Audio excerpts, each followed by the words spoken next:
कौन सी ऐसी मिस्टेक्स हैं जो मैंने अपनी ई कॉमर्स जर्नी के अंदर की और आप लोगों को वो मिस्टेक्स नहीं करनी है। तो आइए स्टेप बाय स्टेप देख लेते हैं वो कौन सी ऐसी मिस्टेक्स हैं जिनको आप लोगों ने ध्यान रखना है और आप लोगों ने अपनी ई कॉमर्स की जर्नी में नहीं करनी है। तो सबसे पहली मिस्टेक है कि प्रोडक्ट का प्राइस हम लोगों ने क्या डिसाइड करना है। सबसे पहले आपको ये चीज का ध्यान रखना है कि प्रोडक्ट का प्राइस जो है ना वो कम से कम 4x होना चाहिए। एग्जाम्पल के लिए अगर आप कोई प्रोडक्ट 200 रुपीज में बाय कर रहे हैं, मान लो वो प्रोडक्ट होलसेल में आपको 200 रुपीज का मिल रहा है, आपको कम से कम वो प्रोडक्ट 800 रुपीज का सेल करना ही करना है। तो आपको ऐसा प्रोडक्ट ढूंढना है जिसको आप 4x प्राइस के ऊपर सेल कर पाए। मतलब वो प्रोडक्ट आपको होलसेल में 200 में मिल रहा है और आप कम से कम उसको 800 रुपीज में सेल करें।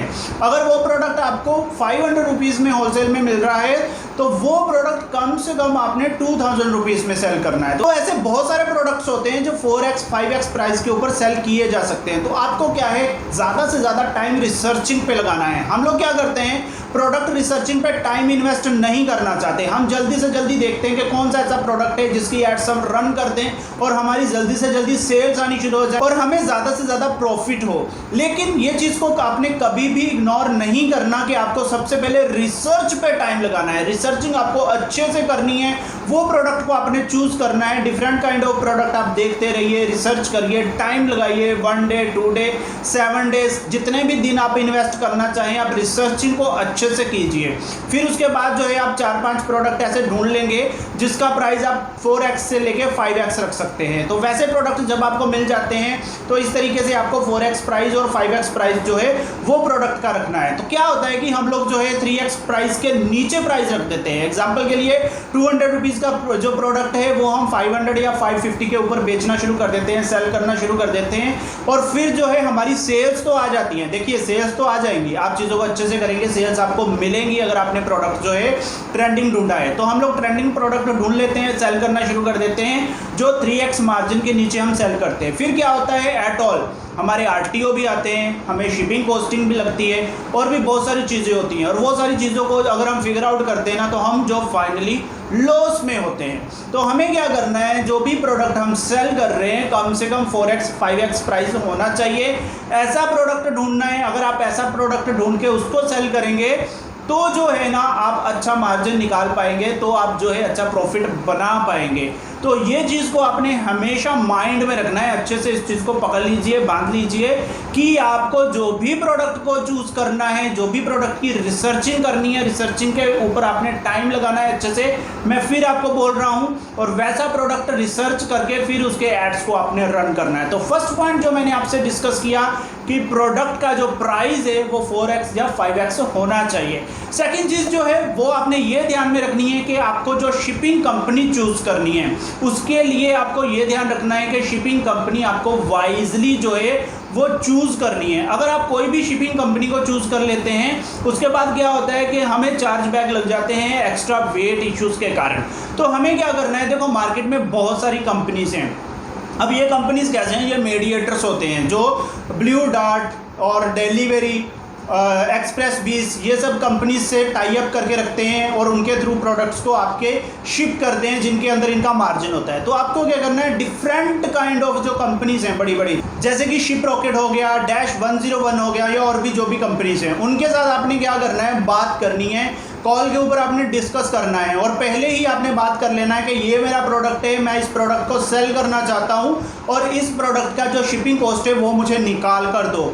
और आपने ये भी करना है कि प्रोडक्ट उनके पास भिजवा दो, वो प्रोडक्ट को चेक करें, अच्छे से देख लें और उनके साथ पूरी डील अच्छे से कर लो, ताकि वो प्रोडक्ट जब शिप होना शुरू होना तब बाद में कोई चार्ज बैक ना लगे, क्योंकि बाद में जो चार्ज बैक लगते हैं ना उसको रिवर्स करना बहुत मुश्किल होता है। तो ये चीज़ को आपने पहले ही बात करके रख लेनी है कि ये प्रोडक्ट को हम लोग जो है सेल करेंगे, आपकी कंपनी के थ्रू ये सारे प्रोडक्ट शिप होंगे, लेकिन इसका हमें कॉस्टिंग बताइए। तो इसके ऊपर आपने सारी कंपनी से बात कर लेनी है और उसके बाद जो भी आपकी टर्म्स एंड कंडीशन के अकॉर्डिंग काम करने को रेडी है फिर उससे मेल लेना है। जो भी आपके बीच टर्म्स एंड कंडीशंस होंगी उससे मेल लीजिएगा। मेल लेने के बाद फिर आप जो है वो प्रोडक्ट को शिप कीजिएगा। तो ये करना है, या फिर ये भी हो सकता है कि स्टार्टिंग में तो हमें टेस्टिंग करनी होती है, हमारी सेल आए या ना आए वो तो बात की चीज़ है, पहले हम टेस्ट करते हैं। तो आप ये कर सकते हैं कि जब भी प्रोडक्ट को आप बेचना शुरू कर देते हैं, तो जब आपको लगे कि हाँ ये मेरा विनिंग प्रोडक्ट हो सकता है, मैं इसको स्केल करने जा रहा हूँ, तो मैं इस प्रोडक्ट को जो है शिपिंग कंपनी के पास भेज के सारी चीज़ों को सेटअप कर लूँ। तो ये चीज़ को ध्यान में रखना है, चाहे आप स्टार्टिंग में सेटअप कर लें या बाद में सेटअप कर लें। स्टार्टिंग में करेंगे तो ज़्यादा बेटर रहेगा। तो जो कंपनी स्टार्टिंग में आपकी टर्म्स एंड कंडीशन को एक्सेप्ट करे उसी को आपने चूज़ करना है और उसके थ्रू ही आपने जो है अपनी शिपमेंट्स को भेजना है, क्योंकि बाद में अगर आपको शिपिंग चार्जेस लग गए तो वो आपको दिक्कत करेगा, फिर आपको प्रॉब्लम होगा, क्योंकि वो रिवर्स करवाने बहुत मुश्किल होते हैं। आप पिक्स वगैरह अपलोड करेंगे, बात करेंगे, बहुत सारी चीज़ें उसमें हो जाती हैं, तो आपका टाइम भी फालतू में वेस्ट होगा। इसलिए वो पहले ही कर लो ताकि वो चीज़ बाद में आपके सामने ना आए, वो दिक्कत आपको जो है फेस ना करनी पड़े। तो ये सेकंड चीज़ है जिसको आपने ध्यान में रखना है कि आपको जो है शिपिंग कंपनी से, जो भी शिपिंग कंपनीज हैं, जो भी मीडिएटर्स हैं शिपिंग कंपनी से जिनके टाई अप हैं, उनसे बात कर लेनी है। जैसे डैश 101 हो गया, शिप रॉकेट हो गया, और भी जो हैं जितनी भी मार्केट में है सब लोगों से आप बात कर लो। जो आपकी टर्म्स एंड कंडीशन के अकॉर्डिंगली काम करना चाहे उसको फिर आप जो है ऑर्डर्स देने शुरू कर दो, वो आपके ऑर्डर्स को शिप करेगा। तो अब बात कर लेते हैं थर्ड टॉपिक की, कि थर्ड कौन सा इंपॉर्टेंट टॉपिक है जिसको आपने ध्यान में रखना है। वो ये है कि हम लोग जो है प्रोडक्ट की एडवर्टीजमेंट रन करना शुरू कर देते हैं और हम ज़्यादातर ड्रॉप शिपिंग करते हैं। मतलब हमारे लिए प्रोडक्ट कोई और शिप करता है, कोई और पैकिंग करता है और वहाँ से प्रोडक्ट सारे जाते हैं। यहाँ पे क्या हो रहा है कि हमें तो पता ही नहीं है कि कौन से प्रोडक्ट को भेजा जा रहा है, हम सिर्फ ऑर्डर्स लेते जा रहे हैं, लेबल्स लेते जा रहे हैं, लेबल्स लेते जा रहे हैं, और एवरीडे वो हमारे प्रोडक्ट्स को शिप करता जा रहा है। यहाँ पर आपने क्या करना है ना, ये चीज़ जो है बाद में, मतलब पहले आपको जैसे ही आप किसी भी प्रोडक्ट की एड्स को रन करने जा रहे हैं उस प्रोडक्ट को पहले अपने पास मंगवाओ। अब ये बहुत इंपॉर्टेंट है। क्यों मंगवाओ? क्योंकि अगर आप क्वालिटी नहीं देखोगे ना प्रोडक्ट की, आप उसको फेसबुक एड्स के थ्रू सेल करना शुरू कर दिए।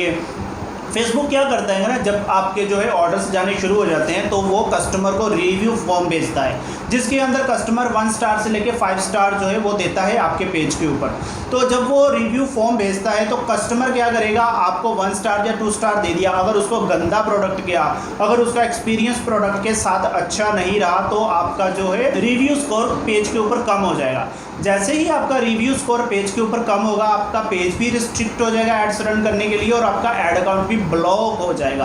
अब जब आपका एड अकाउंट ब्लॉक हो जाएगा ना, तो बाद में भी आपके एड अकाउंट्स जो है कंटिन्यू ब्लॉक होने शुरू हो जाते हैं, रेगुलर ब्लॉक होने शुरू हो जाते हैं, क्योंकि आपका आईपी एड्रेस जो है फेसबुक डिटेक्ट कर लेता है। क्योंकि आपका आईपी एड्रेस जो है फेसबुक डिटेक्ट कर लेता है, उसको पता लग जाता है कहाँ से ये एड्स रन हो रहे हैं। जब आप दोबारा से नया फेसबुक एड अकाउंट बनाएंगे वो भी वो ब्लॉक करेगा, तो आपका जो पूरे का पूरा बिजनेस है ना यहाँ पे लैप्स हो जाता है। तो ये चीज़ को आपने ध्यान रखना है कि आप प्रोडक्ट को अपने पास मंगवा लें, जो भी प्रोडक्ट्स की एड्स आप रन कर रहे हैं, या फिर एक प्रोडक्ट को आपने सेल किया, मतलब 1-2 ऑर्डर आपको आ गए, वो आपने वहाँ से शिप कर दी, और एक आप अपने पास मंगवा लो। तो आप उसको चेक करो, प्रोडक्ट सही है, प्रोडक्ट में कोई दिक्कत तो नहीं है, क्या इसकी क्वालिटी है, क्या आप उसके ऊपर मार्जिन जो रख रहे हैं, क्या कस्टमर वो प्रोडक्ट बाय करके उसकी वैल्यू उसको मिल रही है, क्योंकि कस्टमर जो पैसे पे कर रहा है वो प्रोडक्ट के लिए, उसके बदले में उसको वैल्यू भी तो चाहिए उसके लिए।